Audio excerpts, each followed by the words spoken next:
अस्सलाम वालेकुम। कैसे हैं भाई, खैरियत से आप लोग? ज़बरदस्त। अच्छा चलें भाई, अपनी क्लास का आज हम आगाज़ करते हैं आगे से। ठीक है, तो लास्ट क्लास में हमने कहाँ तक पढ़ लिया था, बताएगा कोई?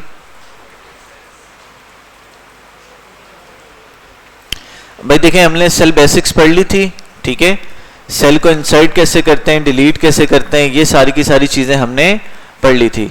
फिर मॉडिफाइंग कॉलम एंड रोज, ठीक है, सेल को मॉडिफाई करना ये भी हमने सीखा था, कॉलम को मॉडिफाई करना और रो को मॉडिफाई करना ये भी हमने सारा सीख लिया था। फॉर्मेटिंग सेल, सेल को फॉर्मेट करना भी सीखा था, कैसे टेक्स्ट का आपके लिए फॉन्ट चेंज होता है, कलर चेंज होता है, फिल चेंज होता है, ये भी हमने पढ़ लिया था। आज हम पढ़ते हैं understanding number formats. Number formats के बारे में हम पढ़ते हैं कि भाई जब भी हम कोई लिखते हैं, कोई भी मिसाल के तौर पे नंबर लिखते हैं, तो उसको कितने फॉर्मेट्स में हम चेंज कर सकते हैं। ठीक है, वो हम देखते हैं। अब मिसाल के तौर पर देखें, ये मैंने एक्सेल ओपन किया हुआ है मिसाल के तौर पर। अब देखें, ये मैंने एक्सेल ओपन किया हुआ है। अब जैसे शीट पे मैं काम कर रहा हूं, तो शीट पे काम करने के बाद होम ग्रुप में ही, होम टैब में ही आपको नंबर वाला ग्रुप नजर आता है। ठीक है, ये आपको ग्रुप नजर आ रहा है। अब यहां पे मैं रैंडम कुछ नंबर लिखता हूं, जैसे मिसाल के तौर पे मैंने नंबर लिख दिया 1 और यहां से मैंने इसकी सीरीज को कंटिन्यू करवा दिया। ठीक है भाई, बात समझ आ रही है? तो ये कुछ नंबर की सीरीज आपको नजर आ रही है और इसी सीरीज में देखें यहां पे नंबर में क्या बता रहे हैं, जर्नल बता रहे हैं। क्या बता रहा है कि एक नॉर्मल नंबर है, जर्नल नंबर, आम नंबर आपने लिखा है और इसकी कैटेगरी को ऑटोमेटिकली इसने सेंस कर लिया है। अब यहां पे जाते हैं, हम इसको दूसरी नंबर्स में चेंज कर सकते हैं। मिसाल के तौर पर हमने इसको नंबर में चेंज करना है, नंबर में तो है, करेंसी में अगर आपने चेंज करना है, रुपीज वाली करेंसी में करना है आपने। अब यहां पे क्लिक करेंगे तो देखें यहां पर क्या आ गया, इसके साथ रुपीज इसके साथ लगा हुआ आ गया। इसी तरह से आप नीचे जाते हैं, आपने डेट बनानी है, डेट वाला फॉर्मेट रखना है, तो आप डेट वाले फॉर्मेट में इसको कन्वर्ट कर सकते हैं। ठीक है, पहला, दूसरा, तीसरा, चौथा, पांचवा, छठा, ये इस तरह से डेट आपकी आ गई। सही है।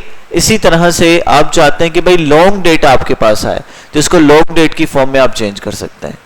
ठीक है, अच्छा, इसी तरह से आप नीचे आते हैं और कहते हैं भाई टाइम में कन्वर्ट हो जाए, तो किसी भी नंबर को आप टाइम में भी क्या कर सकते हैं, कन्वर्ट कर सकते हैं। ठीक है, तो इसी तरह से नीचे आते हैं, अगर आपने परसेंटेज में कन्वर्ट करना है किसी नंबर को, तो परसेंटेज सिलेक्ट करके परसेंट लगा देंगे तो वो नंबर किस में चेंज हो जाएगा, परसेंटेज में आपका चेंज हो जाएगा।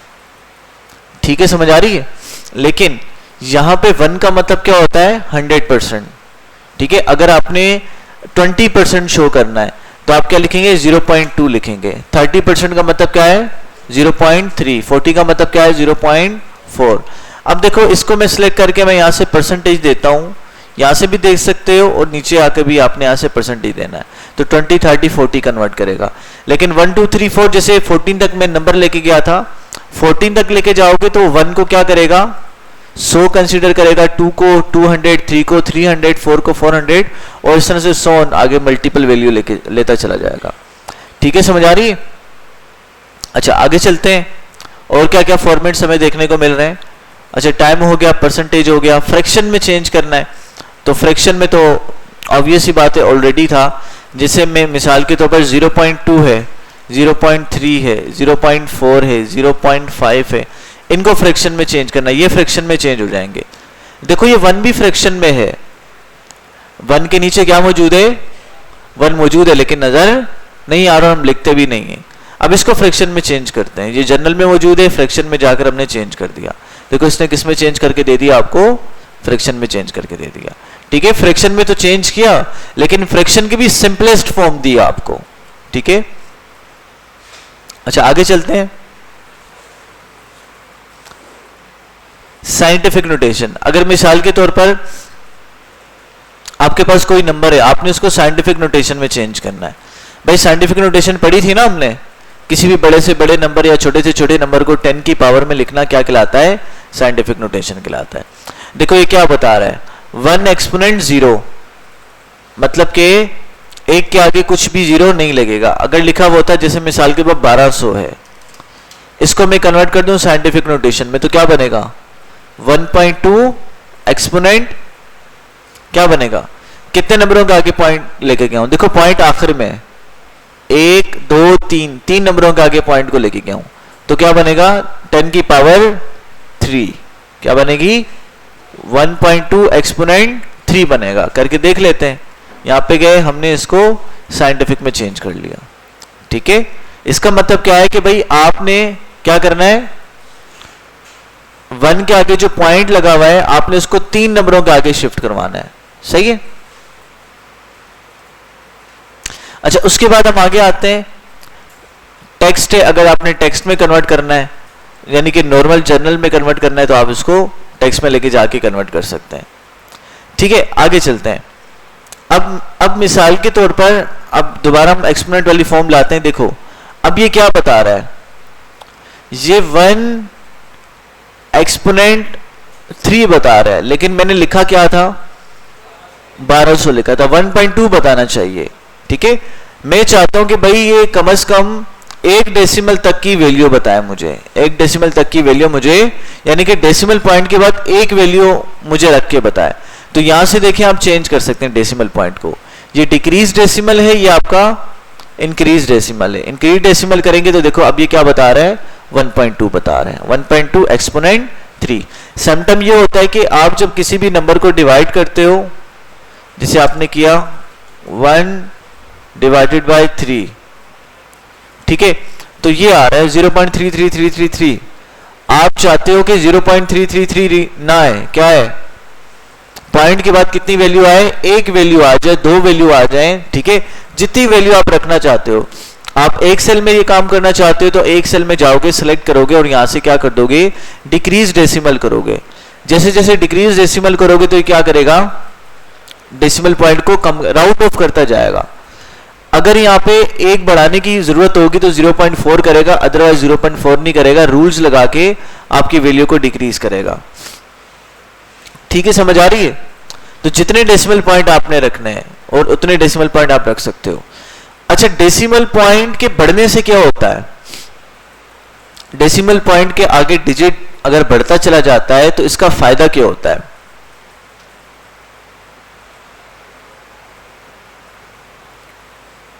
बताइए जरा। डेसिमल पॉइंट के आगे अगर नंबर ज्यादा हो तो उसका क्या फायदा होता है,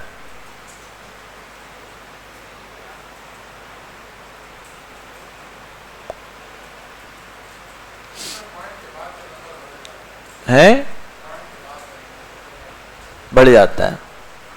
अच्छा देखिए, इसका फायदा ये होता है कि फॉर एग्जांपल मैं कहता हूं कि भाई आपके बैंक अकाउंट में कितने पैसे हैं। ठीक है, तो अगर मैं पूछता हूं बैंक से कि भाई बैंक अकाउंट में कितने पैसे हैं मेरे, ठीक है, तो बैंक बताती है कि भाई आपके अकाउंट में पड़े हुए 12 लाख रुपए पड़े हुए। ठीक है, फॉर एग्जांपल। तो अब एक राउंड ऑफ डेटा उन्होंने बता दिया, ठीक है, लेकिन जब हम चेक करते हैं तो अगर एक दूसरी दफा मैं पूछता हूं, मैं कहता हूं एक्यूरेट डेटा बताओ, तो बैंक कहती है भाई आपके अकाउंट में 12 लाख, ठीक है, 4 रुपए और 35 पैसे मौजूद हैं। 12 लाख 4 रुपए और 35 पैसे मौजूद हैं। ये जो 12 लाख का मेन फिगर था 4 रुपए और 35 पैसे, ये क्या है, ये प्रिसाइज फिगर है। तो इसका मतलब क्या है कि भाई आपसे कोई पूछता है कि भाई इसकी लेंथ बताओ एलसीडी की कितनी है, आप कहते हो इसकी 50 सेंटीमीटर लेंथ है। ठीक है, अब बताइए ये ज्यादा एक्यूरेट है या ये ज्यादा एक्यूरेट है, आप कहते हो भाई 50.73 सेंटीमीटर इसकी लेंथ है। 50.73 क्या है, ये ज्यादा एक्यूरेट है। तो जब डेसिमल पॉइंट के आगे डिजिट बढ़ जाते हैं, बढ़ता चला जाता है, तो आपकी वैल्यू क्या हो जाती है, वो एक्यूरेट होती चली जाए। जितने ज्यादा पॉइंट के आगे वैल्यू होगी उतना ज्यादा आपका वो क्वांटिटी क्या हो जाएगी, एक्यूरेट हो जाएगी। समझ आ रही बात। तो आगे चलते हैं। इसीलिए आपने देखा होगा जैसे आप पढ़ते हो फिजिक्स में वर्नियर कैलिपर पढ़ते हो ना, तो वर्नियर कैलिपर क्या करता है, वो 1 सेंटीमीटर की 100वें हिस्से तक की एक्यूरेट पैमाइश लेके देता है आपको। तो उसका लीस्ट काउंट क्या बनता है, 0.01 सेंटीमीटर बनता है। इसी तरह से जो आपका स्केल होता है नॉर्मल, जिससे आप लाइंस लगाते हो कॉपी में, उसका लीस्ट काउंट क्या होता है 0.1 सेंटीमीटर। लीस्ट काउंट का मतलब क्या है कि कम से कम मेजरमेंट कौन सा कितनी ले सकता है इंस्ट्रूमेंट। तो हमारे पास जो स्केल होता है वो 0.1 सेंटीमीटर की कम से कम मेजरमेंट ले सकता है, यानी कि इससे कम मेजरमेंट अगर आप ले ही नहीं सकते अपने स्केल से। इससे कम मेजरमेंट अगर आपने एक्यूरेट वे में पैमाइश करनी तो क्या करोगे आप वर्नियर कैलिपर का इस्तेमाल करोगे, क्योंकि वो क्या करता है 0.01 सेंटीमीटर तक की आपको एक्यूरेट पैमाइश करके देता है। ठीक है, 0.1 का मतलब क्या है 1 सेंटीमीटर का 10वां हिस्सा। 0.01 का मतलब क्या है 1 सेंटीमीटर का 100वां हिस्सा। फिर मैदान में कौन आता है, नेक्स्ट कौन आता है, हाँ नेक्स्ट आता है स्क्रू गेज। स्क्रू गेज क्या करता है वो 1 सेंटीमीटर तक के 1000वें हिस्से तक की एक्यूरेट पैमाइश करके आपको देता है। उसका लीस्ट काउंट क्या होता है 0.001 सेंटीमीटर।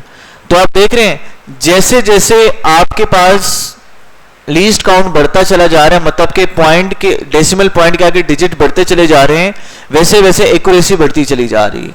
समझ आ रही? तो भाई ये बात समझ में आ गई आप लोगों को। तो इस तरह से आप क्या कर सकते हो, आप मुख्तलिफ तरह से नंबर के फॉर्मेट्स को चेंज कर सकते हो। अब यहां पे देखें, यहां पर मिसाल के तौर पर ये नंबर मैंने लिखा हुआ है, इसको हम नॉर्मल में कन्वर्ट करते हैं, साइंटिफिक में था इसको जर्नल में लेके जाते हैं। अब देखें ये मेरे पास मौजूद है, यहां से करेंसी में देखें जरा, करेंसी में अगर हम आते हैं तो करेंसी क्या बता रहा है हमारे पास रुपीज में बता रहा है। आप यहां से डॉलर में कन्वर्ट करना चाहते हो तो यहां पर देखो करेंसी में आ रहा है यूनाइटेड स्टेट, इंग्लिश में डॉलर में कन्वर्ट करना चाहते हो, यूरो में कन्वर्ट करना चाहते हो, चाइनीज में कन्वर्ट करना चाहते हो। ठीक है, मोर अकाउंटिंग फॉर्मेट में जाओगे तो आपके पास मजीद आपके पास सारे के सारे सिंबल्स आ जाएंगे, हर मुल्क के लिहाज से सिंबल आ जाएंगे, हर करेंसी। ठीक है, तो सारी करेंसीज यहां पर मौजूद हैं। तो जो आपको करेंसी चाहिए आप उस पर आप क्लिक करोगे, जैसे यहां पर हम बिटकॉइन ले लेते हैं, यहां पे क्लिक करेंगे, ओके करेंगे तो देखिए यहां पर बिटकॉइन ने इसने क्या कर दिया, इसको कन्वर्ट कर दिया। समझ आ रही है? यहां से आपने डेसिमल पॉइंट कम करना है, यहां से डिक्रीज डेसिमल पे जाएं और यहां से आपका डेसिमल पॉइंट भी क्या कर देगा, कम कर देगा। ठीक है, समझ में आ गई? अब इसने इतने ज्यादा डेसिमल पॉइंट क्यों रखे थे, क्योंकि भाई बिटकॉइन की वैल्यू बहुत ज्यादा है ना, वो 0.1% भी आपके पास होगा तो वो कितना ज्यादा होगा।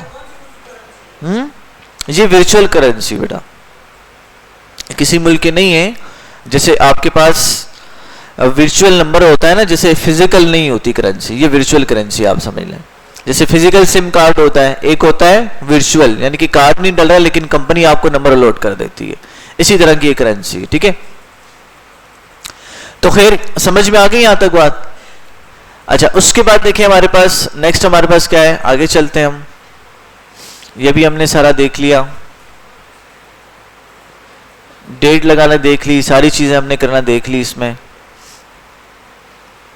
ठीक है भाई, इसमें कोई मसला नहीं होना चाहिए। अभी आगे चलते हैं, वर्किंग विद मल्टीपल शीट्स को पढ़ते हैं कि शीट को कैसे डिलीट करना है, कॉपी करना है, मूव करना है। ठीक है, ग्रुप करना है, अनग्रुप करना है, ये देखते हैं।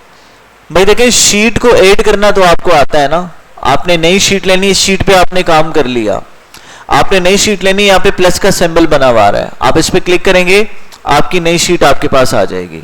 सही है, फिर क्लिक करेंगे आपकी दूसरी शीट आ जाएगी। अच्छा, यहां पर देखें, अगर मैं राइट क्लिक करता हूं और यहां से इंसर्ट का ऑप्शन आ रहा है, इंसर्ट करूंगा नई शीट इंसर्ट हो जाएगी, डिलीट करूंगा तो मेरी शीट क्या हो जाएगी, डिलीट हो जाएगी। लेकिन डिलीट में एक बात का आपने ख्याल रखना है, जब आप डिलीट करोगे तो आपको क्या देगा, एक मैसेज देगा। क्या मैसेज देगा, Microsoft Excel will permanently delete this sheet, do you want to continue. भाई अगर आपने डिलीट कर दी शीट तो आप उसको दोबारा लेके नहीं आ सकते, कंट्रोल जेड करते रहोगे, 1000 दफा भी करोगे शीट वापस नहीं आएगी। तो सोच समझ के शीट को डिलीट करना है, तो डिलीट करेंगे, देखें ये शीट मेरी क्या हो गई, डिलीट हो गई। अभी मैंने कॉपी करना है इस शीट को। ठीक है, कॉपी करने के लिए क्या है, मैं इसको मूव भी करवा सकता हूं, कॉपी भी करवा सकता हूं। अच्छा देखें, अब दो तरीके मूव करवाने के, एक तो ये है कि मैं क्या करूं, नई वर्कबुक में इसको क्या करवा दूं, मैं मूव करवा दूं। दूसरा तरीका क्या है कि मैं यहां पे जाऊं, एक मैं यहां से एक दूसरी फाइल ओपन कर लूं। अब देखें पार्ट डेटा वाली मेरे पास से क्या, मेरे पास फाइल ओपन हुई हुई है। मैं दोबारा जाता हूं अपनी इस वाली शीट में, राइट क्लिक करता हूं, कॉपी और मूव करता हूं। अब देखो यहां पर नीचे दो शीट्स मुझे शो कर रहा है कि भाई कौन सी फाइल में करना है। मैंने पार्ट डेटा वाली फाइल में इसको मूव करवाना है, ठीक है, या कॉपी करवाना है। लेट्स से कॉपी करवाना है। मैं क्लिक करता हूं इसको, क्रिएट अ कॉपी पे चेक लगाऊंगा। अगर मैंने क्या करना है, चेक लगाना है। अच्छा कहां पर करना है, मूव टू एंड करना है। शीट 1 वाली जगह पे करना है, शीट 1 के बाद करना है, 2 के बाद करना है, 3 के बाद, 4 के बाद, 5 के बाद, या सबसे आखिर में कॉपी करवाना है। मैं कहता हूं मूव टू द एंड। आप सारी शीटें जो पार्ट डेटा वाली शीट में मौजूद हैं उसके एंड में क्या करवा दो, इसको कॉपी करवा दो। तो ओके करता हूं तो देखिए मेरे पास ये एंड में आ गई शीट, इसके समझ में आ गई। वही शीट जो वहां पर थी कॉपी होके यहां पर आ गई, ठीक है। अगर मैं दोबारा जाता हूं यहां से कॉपी और मूव करता हूं, अगर मैं यहां से कॉपी पे क्लिक नहीं करूंगा तो मेरी शीट यहां से मूव हो जाएगी, मतलब यहां से हट जाएगी, उस दूसरी वाली शीट में आ जाएगी। समझ में आ गई बात। तो ये तरीका है कॉपी और, अच्छा ये तो था कि कॉपी करना है, आपने क्या करना है, आपने कॉपी कर दिया शीट को किसी नई फाइल के अंदर, लेकिन आपने इसी शीट का डुप्लीकेट लेना है। फिर क्या करोगे, अगर इसी शीट का मैंने डुप्लीकेट लेना है तो फिर क्या करोगे, कंट्रोल डी, नहीं कंट्रोल डी से तो नहीं आ रहा, कंट्रोल सी कंट्रोल वी करके देख लेते हैं, क्या पता फिर हो जाए, है ना। कंट्रोल सी कंट्रोल वी, ये तो सेल कॉपी हो गया, ये भी नहीं हो रहा, फिर क्या करें भाई, पता नहीं है। गुड, चले भाई देखें, आपने अगर शीट को कॉपी करना है, मिसाल के तौर पर आपने बड़ा बेहतरीन काम किया, आपने पूरा फॉर्मेट क्रिएट कर दिया, एक फॉर्मेट आपने बना दिया। अब फॉर्मेट बनाने के बाद आपने इसको कॉपी करना है। इसके भाई दो तरीके हैं, कितने तरीके हैं, दो।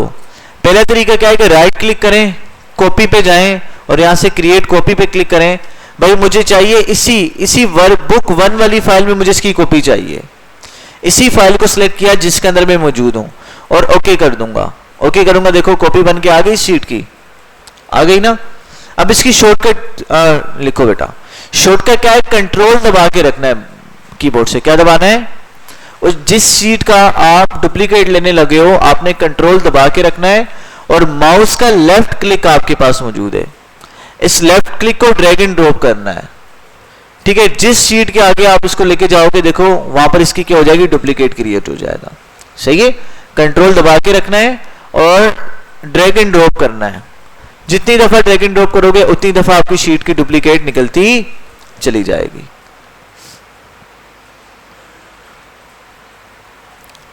ठीक है, समझ में आ गई।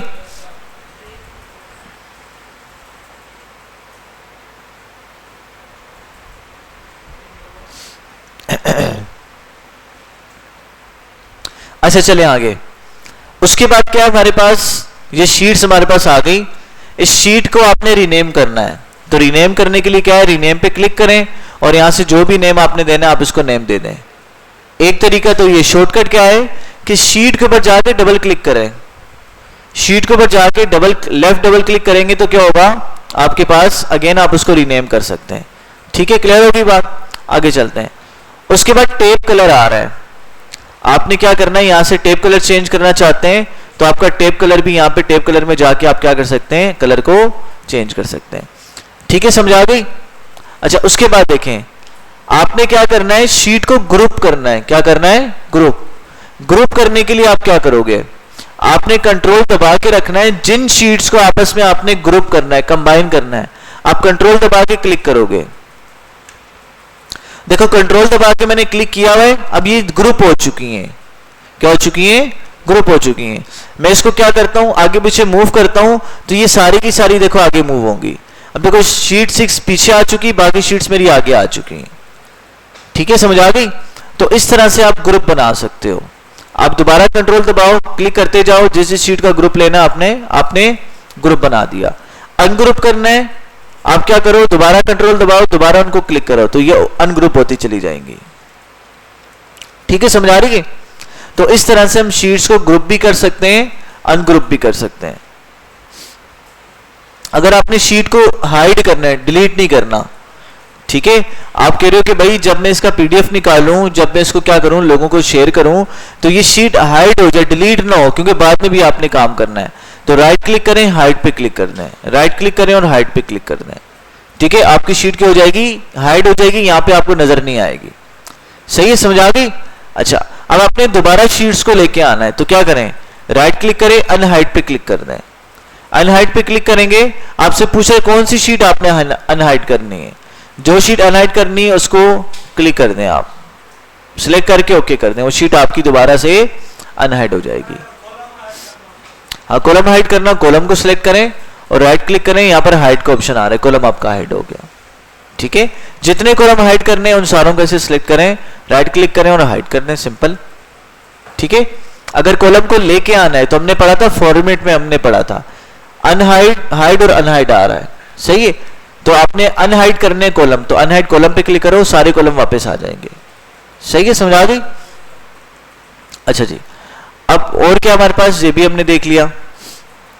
अच्छा, उसके बाद find and replace. Find and replace, find and replace का काम तो आपको पता है, किसी भी चीज को अगर आपने क्या करना है, फाइंड करना है, जैसे यहां पर मैं लिखता हूं समर,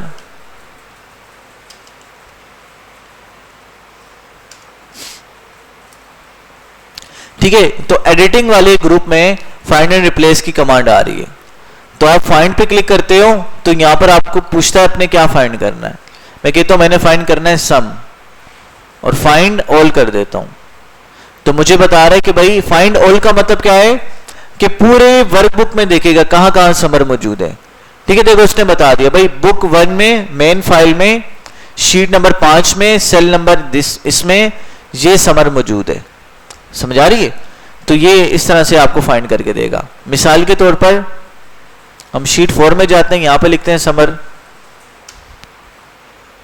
और हम दोबारा फाइंड पे क्लिक करते हैं। या शॉर्टकट की क्या है इसकी, शॉर्टकट की क्या है फाइंड की, हाँ कंट्रोल F। तो यहां पर हम लिखते हैं फाइंड, नेक्स्ट करूंगा तो उसी शीट में मुझे बताएगा कहां पर मौजूद है। फाइंड ऑल करूंगा तो क्या बताएगा कहां कहां मौजूद है।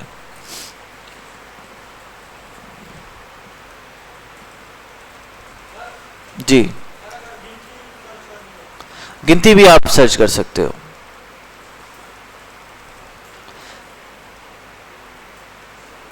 अच्छा देखें भाई, अच्छा देखें, अब मुझे क्या बता रहा है, देखें मेरी शीट 3 में और शीट 5 में समर मौजूद है, लेकिन मुझे एक ही शीट में बता रहा है, 5 का नहीं बता रहा। तो आप पूरी शीटों में ढूंढना चाहते हो तो यहां पे ऑप्शन में आओगे, विद इन शीट को हटा के वर्कबुक कर दोगे। अब देखो बता रही है, सही है। अच्छा भाई चले, अच्छा उसके बाद क्या है हमारे पास, देखें ये फाइंड तो समझ में आ गया ना आप लोगों को। अब रिप्लेस की बात करते हैं। अगर आपने जो फाइंड किया हुआ उसको आपने रिप्लेस करना है तो यहां पे रिप्लेस पे आप आएंगे। ठीक है, फाइंड करना था मैंने समर, और रिप्लेस करना है इसको किससे, मैंने ऑप्शन को लेस करना चाहते हैं, लेस करेंगे हट जाएगा, मैंने करना है इसको सन से। ठीक है, रिप्लेस करूंगा, एक को रिप्लेस करेगा, रिप्लेस ऑल करूंगा, जहां जहां समर मौजूद होगा सारों को रिप्लेस कर देगा। ठीक है,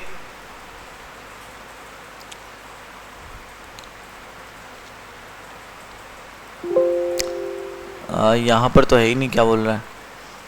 अच्छा यहां पे हम जाते हैं, वर्कबुक हमने सेलेक्ट किया हुआ है, फॉर्मेट ऑप्शन ऑप्शन ऑप्शन, कुछ गलत तो नहीं किया हमने। समर नहीं लिखा हुआ, अच्छा ये क्या कहां गायब हो गया भाई, लिखा तो था हमने। अच्छा हो सकता है हमने ये किया हो, समर को हमने रिप्लेस किया हो किसके साथ, खाली के साथ। चलें खैर हम लिख लेते हैं कहीं पर समर। जी ये कौन सी है, अच्छा ये डेटा वाली है, अच्छा अच्छा अच्छा गलत हो गया, हाँ यहां पर है भाई। अच्छा भाई देखें, और फाइंड एंड रिप्लेस को देखें भाई, आपने फाइंड एंड रिप्लेस को खोलना है तो कंट्रोल H दबाएंगे तो रिप्लेस वाला ऑप्शन आपके पास, फाइंड एंड रिप्लेस दोनों खुल जाएंगे। ठीक है, तो यहां से समर को कंट्रोल H, ठीक है, समर को रिप्लेस करना है मैंने किससे, सन से, तो रिप्लेस करता हूं, ये पहले फाइंड डाल कर देंगे फिर रिप्लेस करेंगे, एक को रिप्लेस कर दिया, रिप्लेस ऑल करूंगा सारों को रिप्लेस कर देगा। ठीक है, समझ में आ गई, ये तो डिटेल में हम पढ़ के आ चुके हैं। उसके बाद क्या है, चेकिंग स्पेलिंग, ठीक है, ग्रामर एंड स्पेलिंग चेक, ये हम पढ़ के आ चुके हैं ना, इसमें भी देख लें क्या होता है इसमें, ये रिव्यू में आपको मिलेगा। अगर आपने क्या किया हुआ है, आपने कहीं स्पेलिंग आपने गलत की है, जैसे SUMMIR करता हूं, ठीक है, कोई गलत स्पेलिंग SUNE, ठीक है, यहां पे हम स्पेलिंग ग्रामर चेक में जाते हैं तो क्या बता रहे कि भाई ये हमारे पास ये गलत स्पेलिंग है। ठीक है, यहां पे रेड तो शो नहीं करेगा लेकिन आपसे क्या बताएगा कि भाई इसकी सजेशन आपके पास ये मौजूद हैं, आप इसको इन तमाम तो सजेशंस में से क्या कर सकते हैं, आप इस्तेमाल कर सकते हैं। जैसे SUNE को हम सन कर सकते हैं, यहाँ से चेंज करेंगे, एक दफ़ा चेंज होगा, चेंज आल करेंगे सारों में चेंज हो जाएगा जहाँ जहाँ मौजूद होगा, और एड टू डिक्शनरी करेंगे तो क्या होगा, आपकी डिक्शनरी में सेव हो जाएगा। तो दोबारा कभी भी आपको फिर इस तरह का एरर बताएगा नहीं, ये आपने ख्याल करना है। और इग्नोर करेंगे तो क्या होगा, इग्नोर वंस करेंगे एक दफ़ा इग्नोर हो जाएगा, इग्नोर ऑल करेंगे तो हर जगह जहाँ जहाँ मौजूद होगा वहाँ पर क्या हो जाएगा, ये इग्नोर हो जाएगा। भाई समझ में आ गई। यहाँ से डिक्शनरी भी आप चेंज कर सकते हैं, जो भी आपने डिक्शनरी रखनी है, ठीक है, ऑस्ट्रेलिया की रखनी है, इंडिया की रखनी है, पाकिस्तानी इंग्लिश रखनी है, जो रखना है आपने रख के आप क्या कर सकते हो, आप check in grammar spelling check आप कर सकते हो। ठीक है भाई, समझ में आ गई। अभी मैं आपको दे रहा हूँ एक्सेस दे रहा हूँ और कुछ असाइनमेंट्स में आपको असाइन करता हूँ। असाइनमेंट नंबर कहाँ तक हो चुके हैं हमारे, 7। अब मैं आपको असाइनमेंट दे रहा हूँ 8, 9, 10, 11। ठीक है, 8, 9 4 असाइनमेंट आपको मैं दे रहा हूँ, ये आप लोगों ने करने हैं, एक्सेस में देता हूँ। ठीक है।